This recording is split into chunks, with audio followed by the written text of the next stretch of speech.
राहुल गांधी कहते रहे हैं कि चीन ने भारत की जमीन छीन ली, कब्जा कर ली। आज देश की सबसे बड़ी अदालत सुप्रीम कोर्ट ने पलटकर राहुल गांधी से पूछ लिया कि सबूत क्या है आपके पास कि चीन ने जमीन छीन ली है, कब्जा कर लिया है। सुप्रीम कोर्ट ने राहुल गांधी की आज ऐसी क्लास लगाई बॉस, मतलब धो डाला, और ऐसा धोया कि पूरा इकोसिस्टम तिलमिला गया। क्योंकि कोर्ट ने राहुल गांधी को यहां तक कह दिया कि अगर सच्चे भारतीय होते तो ऐसे सवाल ना उठाते। लेकिन राहुल गांधी तो राहुल गांधी ठहरे।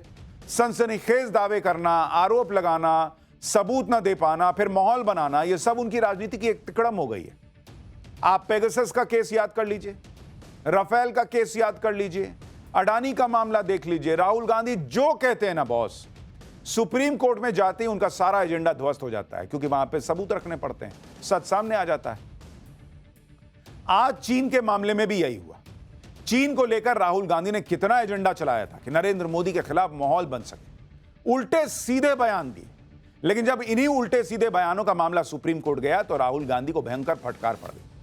फटकार इसलिए पड़ी क्योंकि ये लोग जब नरेंद्र मोदी से सीधे लड़ नहीं पाते तो झूठ और सनसनीखेज आरोप का सहारा लेते हैं, जिससे ऐसा नैरेटिव बन जाए कि मोदी कुछ गलत कर रहा है। लेकिन इन तिकड़मों की भी एक एक्सपायरी डेट होती है, और जैसे ही ये उनके झूठ का खुलासा होता है वैसे इनकी फजीहत होने लगती है। जैसे अगर आप देखिएगा, राहुल गांधी ने चीन को लेकर जो दावा किया था उस पर आज सुप्रीम कोर्ट ने उनसे ऐसे सवाल किए कि जवाब उनके पास था ही नहीं। इसी तरह से 2-3 दिन से राहुल गांधी चुनाव आयोग को लेकर कह रहे हैं कि उनके पास एटम बम है, ऐसे सबूत हैं जो एटम बम जैसे हैं, जो सबूत खुलेंगे तो सब हिल जाएंगे। लेकिन चुनाव आयोग ने खुलकर कह दिया कि राहुल गांधी को चिट्ठी लिखो तो जवाब तक नहीं देते, मिलने का समय तो दो तो मिलने नहीं आते। इसी तरह से चुनाव आयोग ने तेजस्वी यादव को भी हड़का दिया, जो यह आरोप लगा रहे थे कि उनका नाम वोटर लिस्ट में नहीं है। तेजस्वी को चुनाव आयोग ने पहले जवाब दिया कि वोटर लिस्ट में नाम है, चेक कर लो, वोटर कार्ड नंबर दूसरा है। फिर नोटिस भी दे दिया कि दूसरा वोटर कार्ड बनवाए कैसे भाई। इसी तरह अखिलेश यादव ने भी प्रधानमंत्री मोदी को घेरने के लिए ऑपरेशन सिंदूर और ऑपरेशन महादेव पर सवाल उठाए थे, लेकिन यूपी में जाकर खुद पीएम मोदी ने उन्हें तगड़ा जवाब दे दिया। यानी ये लोग जो भी दांव खेल रहे हैं वो उल्टा पड़ जा रहा है इन पर बार बार, और इसीलिए इनकी क्रेडिबिलिटी गिरती जा रही है। विपक्ष के नेताओं के साथ दिक्कत ही यही है कि मोदी को घेरने के चक्कर में ये लोग जो आरोप लगाते हैं वो कुछ ही दिन टिकते हैं, फिर औंधे मुंह गिरते हैं, इनकी क्रेडिबिलिटी भी साथ गिर जाती है। राहुल गांधी के आरोपों की तो लंबी लिस्ट है, कभी राफेल, कभी पेगासस, कभी एलआईसी, कभी अडानी। फिर राहुल गांधी के आरोप जब कोर्ट पहुंचते हैं तो वहां माफी मांग लेते हैं या फटकार पड़ती है। अब आज राहुल गांधी को कैसे कोर्ट ने रगड़ दिया, राहुल गांधी किस एटम बम को फोड़ने की बात कर रहे हैं, राहुल गांधी चीन पर खुद ही कैसे खुद को एक्सपोज कर रहे हैं, आज आपको यह भी दिखाऊंगा। अखिलेश यादव और तेजस्वी यादव भी कैसे अपने बयानों में फंस गए हैं। नरेंद्र मोदी, उनके इर्द गिर्द ये जो चक्रव्यूह रचने का प्रयास करता है विपक्ष, कैसे वो उसमें खुद फंस गया है, आज आपको विस्तार से दिखाऊंगा। लेकिन पहले जो सियासत हुई है उसका एक ट्रेलर देखिए।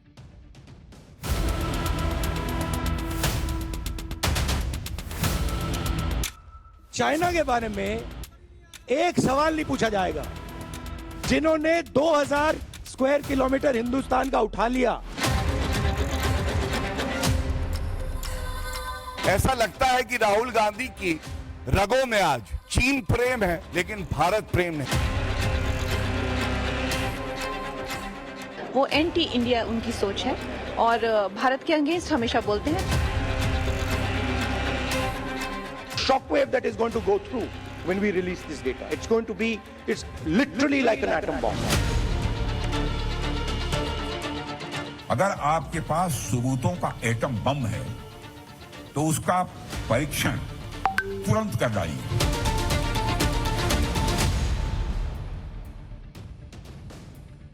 राहुल गांधी इस वक्त लोकसभा में नेता प्रतिपक्ष है। उनके लिए आज देश की सबसे बड़ी अदालत सुप्रीम कोर्ट ने कह दिया कि जो बयान उन्होंने दिए हैं ऐसा बयान कोई सच्चा भारतीय नहीं देता। आप सोचिए ये राहुल गांधी की इमेज के लिए कितना बड़ा झटका है कि सुप्रीम कोर्ट को उन्हें यह समझाना पड़ रहा है, यह याद दिलाना पड़ रहा है कि इस देश का कोई सच्चा भारतीय इस तरह के सवाल नहीं उठाता। दरअसल साल 2022 में भारत जोड़ो यात्रा के दौरान राहुल गांधी ने चीन को लेकर बड़ा दावा ठोक दिया था और सेना के पराक्रम पर भी एक तरीके से सवाल उठा दिए, जिसे लेकर राहुल गांधी के खिलाफ मानहानि का एक मुकदमा चल रहा है। आज यह केस सुप्रीम कोर्ट में आया तो सुप्रीम कोर्ट के जज भी हैरान रह गए। कि राहुल गांधी जैसे विपक्ष के बड़े नेता ऐसे बयान दे सकते हैं? पहले आप राहुल गांधी का वो बयान सुनिए जिस पर उनके खिलाफ मानहानि का केस हुआ था। फिर आपको बताता हूं कि सुप्रीम कोर्ट ने राहुल गांधी को लेकर आज क्या क्या बड़ी बातें की, कैसे उनकी क्लास लगाई, और राहुल गांधी उनके वो वीडियो भी दिखाऊंगा जो उनको खुद एक्सपोज करेंगे और उन्हीं के वीडियो हैं। पहले वो बयान सुन लीजिए। मगर चाइना के बारे में एक सवाल नहीं पूछा जाएगा। जिन्होंने 2000 स्क्वायर किलोमीटर हिंदुस्तान का उठा लिया, जिन्होंने हिंदुस्तान के 20 जवानों को शहीद किया, जो हमारे जवानों को अरुणाचल प्रदेश में पीट रहे हैं, मैंने कहा हिंदुस्तान की प्रेस मुझसे इनके बारे में एक सवाल नहीं पूछेगी। सच था। आप राहुल गांधी की भाषा सुनिए। कह रहे हैं कि चीन भारत के जवानों को पीट रहा है बॉस, हमारे जवानों को पीट रहा है। युद्ध जैसी स्थिति हो गई, लड़ाई हो गई, उधर कितनी कैजुअलिटी हुई आपको पता है? इनके हिसाब से भारत का जवान पिट जा रहा है। आप सोचिए, अपनी सेना के लिए इस तरह की भाषा बोलते हैं। और राहुल गांधी को यह नहीं पता कि भारतीय सेना कैसे पूरे दमखम से चीन से टक्कर लेती है। राहुल गांधी को क्या यह नहीं पता कि गलवान में कैसे हमारे कुछ जवानों ने चीन की बड़ी सेना की धज्जियां उड़ा दी थी, उन पर भारी पड़ गए थे। इसके साथ ही राहुल गांधी यह दावा कर रहे हैं कि चीन ने तो भारत की 2000 स्क्वायर किलोमीटर जमीन पर कब्जा किया हुआ है। अब यह वो आरोप है जो राहुल गांधी बरसों से लगा रहे हैं। कई इलेक्शन में राहुल गांधी ने नरेंद्र मोदी की इमेज को बिगाड़ने के लिए ऐसे आरोपों का इस्तेमाल भी किया। लेकिन आज जब मामला सुप्रीम कोर्ट में पहुंचा तो राहुल गांधी फंस गए, क्योंकि कोर्ट में तो आपको जवाब देना होगा कि भाई सबूत दिखाइए। मीडिया के सवालों से तो आप भाग सकते हैं, कहने को तो ये प्रेस कॉन्फ्रेंस करते हैं, लेकिन प्रेस कॉन्फ्रेंस में इनसे एक सवाल पूछ लीजिए पलट के तो कहेंगे तुम बीजेपी वाले हो जी, बीजेपी का एजेंडा चला रहे हो। तो प्रेस कॉन्फ्रेंस क्या करते हैं? अपना गाना गाने के लिए कि जो मैं बोलूंगा भाई सुनो और वो निकल लो। लेकिन कोर्ट में तो ये चलता नहीं, सवालों से आप भाग नहीं सकते। सुनवाई के दौरान सुप्रीम कोर्ट ने पूछ लिया कि आपको कैसे पता चला बॉस कि चीन ने हमारी 2000 वर्ग किलोमीटर जमीन पर कब्जा किया हुआ है? कोर्ट ने पूछा कि क्या आप वहां पर थे? क्या आपने देख लिया कि कब्जा हुआ है? क्या आपके पास इसे साबित करने के लिए कोई पुख्ता दस्तावेज है? सुप्रीम कोर्ट ने कहा कि जब सीमा पर कोई विवाद हो तो क्या यह सब कहना जरूरी है? आप संसद में भी तो इसको लेकर सवाल पूछ सकते हैं, सोशल मीडिया पे कह रहे हैं। यानी सुप्रीम कोर्ट ने राहुल गांधी से उनके दावों का सबूत मांगकर ऑलमोस्ट वो फंस गए। भाई अगर सबूत है आपके पास जिसके दावे पर आप कह रहे हैं कि 2000 स्क्वायर किलोमीटर जमीन चीन ने कब्जा रखी है, तो दिखाते ना आज कोर्ट में। राहुल गांधी के खिलाफ सुप्रीम कोर्ट की इस बड़ी टिप्पणी के बाद बीजेपी ने भी राहुल गांधी को घेर लिया। सुनिए बीजेपी प्रवक्ता गौरव भाटिया ने क्या कहा है, फिर आपको बताता हूं कि सुप्रीम कोर्ट में और क्या क्या बातें राहुल गांधी को लेकर कहेंगे। ये कहना गलत नहीं होगा, ऐसा लगता है कि राहुल गांधी की रगों में आज चीन प्रेम है, पाकिस्तान प्रेम है, लेकिन भारत प्रेम नहीं। अगर आप सच्चे भारतीय हैं तो आप ऐसा कभी नहीं कहेंगे। यह सवाल हम पूछते हैं। देखिए, संवैधानिक संस्था सर्वोच्च न्यायालय राहुल गांधी की भारतीयता पे इतना गंभीर कमेंट करता है, हर देशवासी आहत है। एक भारतीय अपनी सेना के लिए जो पूरे विश्व में सबसे वीर है, कैसे कह सकता है कि वो चीनी सेना से पिट रही है? सुप्रीम कोर्ट की आज की टिप्पणी राहुल गांधी के राजनीतिक करियर के लिए एक बड़ा डेंट है, क्योंकि चीन का मुद्दा ऐसा है जिसे राहुल गांधी सालों से पकड़े हुए। वो बार बार इस मुद्दे पर मोदी सरकार को घेरते हैं। लेकिन अब फ्यूचर में जब भी राहुल गांधी चीन को लेकर ऐसा कोई सनसनीखेज आरोप लगाएंगे तो उनके आरोपों की वैल्यू ही नहीं रहेगी। वैसे भी अभी कोई ज्यादा नहीं थी, ऐसा नहीं कि पब्लिक भरोसा कर ली थी कि राहुल गांधी कह रहे हैं तो चीन ने जमीन कब्जा ली, लेकिन अब और वैल्यू घट जाएगी। शायद उनके आरोपों को बहुत गंभीरता से कोई ले भी ना पाए, क्योंकि अब तो सीधे सीधे सुप्रीम कोर्ट ने राहुल गांधी की पॉलिटिकल स्टंट को धुआं धुआं कर दिया। सुप्रीम कोर्ट में और क्या हुआ आपको जानना चाहिए। राहुल गांधी के बयान पर नाराजगी जताते हुए सुप्रीम कोर्ट ने कहा कि अगर आप सच्चे भारतीय होते तो आप ये सब नहीं कहते। कोई सच्चा भारतीय ऐसी बात नहीं कहेगा, ये कोर्ट ने कहा। इस पर राहुल गांधी का पक्ष रखने वाले वरिष्ठ वकील अभिषेक मनु सिंघवी ने कहा कि यह भी संभव है कि एक सच्चा भारतीय कहे कि हमारे 20 जवानों को पीटा गया, मारा गया, और यह बहुत गंभीर विषय। इस पर सुप्रीम कोर्ट ने पूछा कि जब बॉर्डर पर तनाव हो तो दोनों साइड से नुकसान होना क्या कोई अप्रत्याशित बात है क्या? यही बात ऑपरेशन सिंदूर के वक्त भी कही गई ना कि युद्ध हो रहा है, क्या भारत का नुकसान नहीं हो सकता, सिर्फ पाकिस्तान का होगा। लेकिन राहुल गांधी को जानना था कि कितने रफेल गिरे, ये बताइए। कोर्ट याद दिला रहा है भाई कि अगर इस तरह से लड़ाई झगड़ा होगा तो क्या एक ही साइड में हमेशा डैमेज होगा।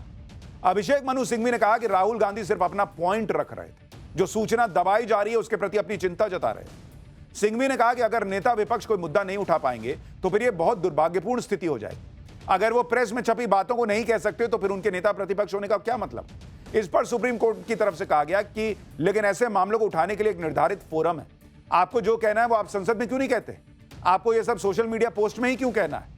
बहस के दौरान अभिषेक मनु सिंघवी ने भी माना कि राहुल गांधी अपनी बातों को और बेहतर तरीके से रख सकते थे, लेकिन साथ ही उन्होंने यह भी कहा कि आप किसी को इस तरह मानहानि के आरोपों से परेशान नहीं कर सकते। राहुल गांधी को परेशान किया जा रहा है। राहुल गांधी के खिलाफ लखनऊ में केस दर्ज किया गया है। उस केस पर रोक लगाने की याचिका पर सुप्रीम कोर्ट ने सुनवाई की। इससे पहले इलाहाबाद हाईकोर्ट ने केस पर रोक लगाने से इनकार कर दिया था। सुप्रीम कोर्ट ने फिलहाल लखनऊ कोर्ट की सुनवाई पर रोक लगा दी है।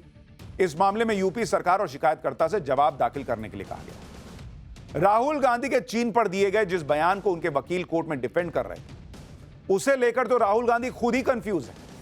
राहुल गांधी ने कई मौकों पर यह दावा किया है कि चीन ने भारत की जमीन पर कब्जा कर लिया, लेकिन उनके दावों में कोई समानता नहीं है। कभी कहते हैं कि चीन ने भारत की 2000 स्क्वायर किलोमीटर की जमीन कब्जा ली, कभी कहते हैं 4000 किलोमीटर की जमीन कब्जा ली। पहले तो यही नहीं तय कर पा रहे कि स्क्वायर किलोमीटर है कि किलोमीटर है। कभी कहते हैं कि चीन ने 44,000 स्क्वायर किलोमीटर जमीन कब्जा कर ली, और एक ट्वीट में तो लिख रहे थे कि 1000 स्क्वायर किलोमीटर जमीन चीन ने कब्जाई की हुई। अब आप सोचिए, 1000 square kilometre, 2000 square kilometre, 4000 square kilometre या 44,000, और किलोमीटर या स्क्वायर किलोमीटर। राहुल गांधी खुद ही कंफ्यूज है भाई। राहुल गांधी जो अलग अलग डेटा देते हैं भाषण के दौरान, सुनिए आप, देखिए। 4000 किलोमीटर चाइना ने ले लिए हैं और हमारे फॉरेन सेक्रेटरी उनके एम्बेसडर के साथ केक काट रहे हैं। 20 जवान शहीद हुए थे, उनकी शहादत की सेलिब्रेशन हो रही है केक काटकर। You have given China 44,000 square kilometres of land. मगर चाइना के बारे में एक सवाल नहीं पूछा जाएगा। जिन्होंने 2000 स्क्वायर किलोमीटर हिंदुस्तान का उठा लिया, जिन्होंने हिंदुस्तान के 20 जवानों को शहीद किया, जो हमारे जवानों को अरुणाचल प्रदेश में पीट रहे हैं, मैंने कहा हिंदुस्तान की प्रेस मुझसे इनके बारे में एक सवाल नहीं पूछेगी। अब आप बताइए, कोर्ट तो अभी 2000 स्क्वायर किलोमीटर वाले बयान पर ही इनको जो है रगड़ दिया। अभी कोर्ट अगर यह देख ले कि कहीं 4000 किलोमीटर बोलते हैं, कहीं 44,000 स्क्वायर किलोमीटर बोलते हैं, कभी 2000 बोलते हैं, कभी 1000 स्क्वायर किलोमीटर बोलते हैं, तो सोचिए क्या होगा। लेकिन यह राहुल गांधी की पॉलिटिक्स की सीरियसनेस है कि बॉर्डर के मुद्दे पर जो मन में आ रहा है बोल रहे हैं। इधर राहुल गांधी को सुप्रीम कोर्ट से फटकार पड़ी, कोर्ट में राहुल गांधी से सबूत मांग लिए गए तो वो कुछ पेश नहीं कर पाए। इसके बावजूद कांग्रेस राहुल गांधी के समर्थन में नैरेटिव बना रही है। जैसे कांग्रेस नेता जयराम रमेश चीन से बॉर्डर विवाद को लेकर सवालों की लंबी लिस्ट ले आए। कहा कि ये वो सवाल है जिनका जवाब हर सच्चा भारतीय चाहेगा। जयराम रमेश ने पूछा कि क्या यह सच नहीं है कि साल 2020 में यह बात सामने आई थी कि ईस्टर्न लद्दाख में 1000 स्क्वायर किलोमीटर चीन के कंट्रोल में आ गया था, जिसमें से 900 स्क्वायर किलोमीटर डेप्सांग का एरिया है। इसी तरह कांग्रेस नेता सुप्रिया श्रीनेत ने राहुल गांधी का एक वीडियो जारी करते हुए दावा किया कि खुद लद्दाख के लोग कह रहे हैं कि चीन ने 6 से 7 किलोमीटर की जमीन कैप्चर कर ली है, लेकिन यह भी ढंग से डिफेंड नहीं कर पा रहे। अगर 6-7 किलोमीटर की तो राहुल गांधी ने 4000 किलोमीटर क्यों बोला? अगर 1000 स्क्वायर किलोमीटर की तो राहुल गांधी 44,000 स्क्वायर किलोमीटर कैसे बोल रहे थे? यानी सुप्रीम कोर्ट की फटकार के बाद भी कांग्रेस राहुल गांधी को बचाने के लिए इस फैक्ट पर अड़ी है कि मोदी सरकार के राज में चीन ने भारत की जमीन कैप्चर कर ली। लेकिन क्या करेंगे भाई, और क्या कर सकते हैं? जब इतनी फजीहत हो रही है तो किसी तरह डिफेंड करना है। अगर बॉस आपको इतना ही कॉन्फिडेंस था कि जमीन कब्जाई गई है, सबूत थे, तो सुप्रीम कोर्ट में दिखाना देते। सुप्रीम कोर्ट में सबूत रखते नहीं बन रहा था, कोर्ट तो पूछ ही रहा था कि किस आधार पे कहें, वहां बोलते। अच्छा मौका था, लेकिन वहां नहीं बोल पाए, फिर सोशल मीडिया पर आए बोलने, क्योंकि वहां लिख के चल दो। सुनिए कांग्रेस सांसद प्रमोद तिवारी राहुल गांधी को कैसे डिफेंड कर रहे हैं। फिर आपको बताता हूं कि राहुल गांधी को कोर्ट से फटकार पड़ने का यह सिलसिला आज का नहीं। देखिए, क्या कहा क्या नहीं कहा मुझे नहीं मालूम है पूरी तरह, इसलिए मैं इस पर कोई प्रतिक्रिया तब तक नहीं दूंगा। जहां तक सवाल है राहुल गांधी का, आज अगर सबसे निर्भीक, निडर, साहसी आवाज मोदी सरकार के खिलाफ कुछ उठ रही है तो उसका नाम है राहुल गांधी। तो हमें गर्व है अपने नेता पे, जो भी देश हित में, जनहित में है वो उठा रहे हैं। देश हित में, जनहित में मुद्दे उठाएं राहुल गांधी, कोई मना नहीं कर रहा है, लेकिन फैक्ट तो रखिएगा बॉस। और फैक्ट और राहुल गांधी के बयानों का रिश्ता लगता नहीं है कि हो पाया है। और क्योंकि यह पहली बार नहीं है जब राहुल गांधी को कोर्ट ने फटकारा, ऐसा भी हुआ है कि राहुल गांधी को अपने बयान को लेकर कोर्ट में माफी तक मांगनी पड़ी है। जैसे साल 2019 में राहुल गांधी ने चौकीदार चोर जैसे नारे लगाकर लोकसभा चुनाव लड़ा, फिर मई 2019 में सुप्रीम कोर्ट में एफिडेविट देकर बिना शर्त माफी मांगी। इसी साल सावरकर पर राहुल गांधी के एक बयान को लेकर सुप्रीम कोर्ट ने उन्हें लताड़ा था। सुप्रीम कोर्ट ने कहा था कि आप इस तरह के कमेंट क्यों करते हैं, ऐसा मत कीजिए। तब कोर्ट ने यह कहते हुए राहुल गांधी को राहत दी थी कि आगे से वो ऐसा कोई बयान न दे। जुलाई 2016 में भी राहुल गांधी ने संघ को लेकर विवादित बयान दिया था, जिसे लेकर सुप्रीम कोर्ट में उनको फटकार लग चुकी है। पूछा गया था कि वो आरएसएस पर इस तरह के बयान क्यों देते हैं, लेकिन कुछ नहीं बदला। राहुल गांधी के साथ यही होता है, पहले वो उल्टे सीधे बयान देते हैं, फिर जब बात सबूत देने की आती है तो मुकर जाते हैं। जैसे राहुल गांधी ने मोदी सरकार पर आरोप लगाया था कि वो पेगासस के जरिए उनकी जासूसी करवा रही, लेकिन जब राहुल गांधी ने जांच के लिए राहुल गांधी से कहा गया कि जांच के लिए फोन दे दीजिए, तो दावा है कि उन्होंने फोन देने से वो मुकर गए। इसी तरह वोटर लिस्ट के मुद्दे पर भी राहुल गांधी ने पूरा माहौल बना दिया कि नरेंद्र मोदी इलेक्शन कमीशन के जरिए वोटों की चोरी कर रहे हैं। लेकिन अब चुनाव आयोग का दावा है कि ड्राफ्ट वोटर लिस्ट को आज 4 दिन हो गए, किसी भी पॉलिटिकल पार्टी ने वोटर के नाम जोड़ने या हटाने के लिए अप्रोच तक नहीं किया है 4 दिन। यानी राहुल गांधी का यही पैटर्न है, वो बड़े बड़े आरोप लगा देते हैं, जब सबूत देने की बात आती है तो सन्नाटा पसर जाता है। कुछ लोग कहते हैं राहुल गांधी की बात को इतनी अहमियत देने की जरूरत क्यों? अहमियत देने की जरूरत क्यों नहीं है बॉस? वो नेता प्रतिपक्ष है, ऑपोजिशन के लीडर हैं बॉस। और अगर वो इस तरह की बातें करते हैं, भ्रम, झूठ, अफवाह फैला रहे हैं, जो सुप्रीम कोर्ट से एक्सपोज हो रहा है, अगर आप नहीं देखिएगा तो आप भी फंसिएगा।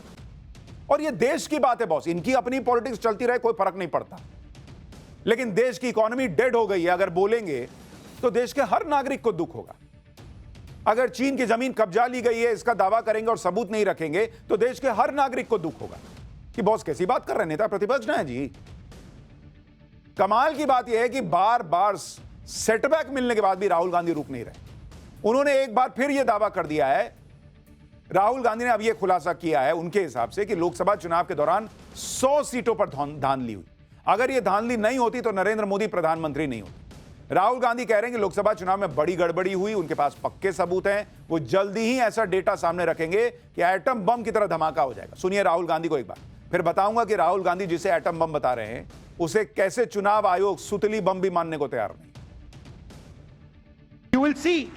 You will see the shockwave that is going to go through the electoral system when we release this data. It's literally like an atom bomb. Because the truth, my friends, is that the election system in India is already dead. Please remember one thing. The Prime Minister of India is the Prime Minister of India with a very slim majority. If 10, 15 seats were rigged, and we suspect actually the number is much closer to 70, 80, 100. If 15 seats were rigged, he would not be the Prime Minister of India. अब राहुल गांधी के बयानों को आप सुनिए तो ऐसा लगता है कि नरेंद्र मोदी चुनाव में धांधली करके प्रधानमंत्री बन गए, वही कह रहे हैं। और कह रहे हैं कि 70, 80, 100 30 सीट का मार्जिन है। कह रहे हैं कि इतने के करीब सीटें धांधली की गई। बॉस एक बात बताइए कि सीटों में धांधली अगर इतनी आसानी से संभव है तो कोई आदमी धांधली करके 240 सीट लेगा, 272 तो मिनिमम ले लेगा कि कम से कम 272 हो जाए। अगर कोई धांधली हो सकती है तो धांधली करके 240 पे रुक गए। नहीं, इनके हिसाब से कि थोड़ा मजा आएगा, फन आएगा, कि किधर से सपोर्ट आएगा नहीं आएगा, इन लोगों को भी वीडियो बनाने का इनके इकोसिस्टम को मौका मिलेगा कि आज सरकार गिरेगी, कल गिरेगी। और पहले तो कहते थे ईवीएम हैक करके जीतते हैं, आप कह रहे हैं कि वोटर लिस्ट में कुछ करके जीत जाते हैं। राहुल गांधी 2024 के लोकसभा चुनाव में धांधली के मुद्दे पर बड़ा खुलासा करने का एक नया दावा लेके आए। कह रहे हैं कि एटम बम फोड़ देंगे, लेकिन चुनाव आयोग ने उनके दावों को फैक्ट चेक करते हुए उसे फर्जी बता दिया। चुनाव आयोग की तरफ से दिए गए जवाब में कहा गया कि लोकसभा चुनाव की वोटर लिस्ट सभी पार्टियों से शेयर की गई, लेकिन पूरे देश में उसके खिलाफ कांग्रेस की तरफ से बमुश्किल ही कोई शिकायत मिली। चुनाव आयोग ने कहा कि लोकसभा चुनाव के नतीजों के खिलाफ सिर्फ कांग्रेस के 8 उम्मीदवारों ने ही इलेक्शन पिटीशन दाखिल की है। चुनाव आयोग के मुताबिक राहुल गांधी इस तरह का बयान इलेक्शन सिस्टम पर दबाव डालने के लिए दे रहे हैं, धमकी दे रहे हैं, जबकि वो आरोपों को लेकर कोई अपील दाखिल नहीं करते। चुनाव आयोग ने कहा कि उन्होंने 12 जून 2025 को ही राहुल गांधी को मिलने के लिए न्योता भेजा था, उनकी तरफ से अभी तक कोई जवाब नहीं आया। यानी चुनाव आयोग राहुल गांधी के कथित एटम बम का कोई लोड नहीं ले रहा, क्योंकि आयोग का यह मानना है कि राहुल गांधी सिर्फ हवा में तीर चला रहे हैं, उनके पास खुलासा करने के लिए कुछ है ही नहीं, क्योंकि राहुल गांधी ऐसे ही खुलासे करते हैं। अब पेगासस आ गया, पेगासस आ गया, सबका फोन है जो है मोदी सरकार सुन रही है। सुप्रीम कोर्ट में मामला गया, कुछ नहीं निकला। राफेल में धांधली हो गई, धांधली हो गई, धांधली हो गई। सुप्रीम कोर्ट में गया, कुछ नहीं निकला। मैं संसद में बोलूंगा तो भूकंप आ जाएगा, कुछ नहीं हुआ। एटम बम फोड़, पब्लिक देखना रही है बॉस। रक्षा मंत्री राजनाथ सिंह भी यही बात कह रहे हैं। जैसे लोकसभा में राहुल गांधी मोदी सरकार को चैलेंज दे रहे थे, वैसे ही रक्षा मंत्री राजनाथ सिंह ने राहुल गांधी को खुला चैलेंज दे दिया कि एटम बम है तो फोड़ो ना दीजिए, इंतजार किस बात का कर रहे हैं।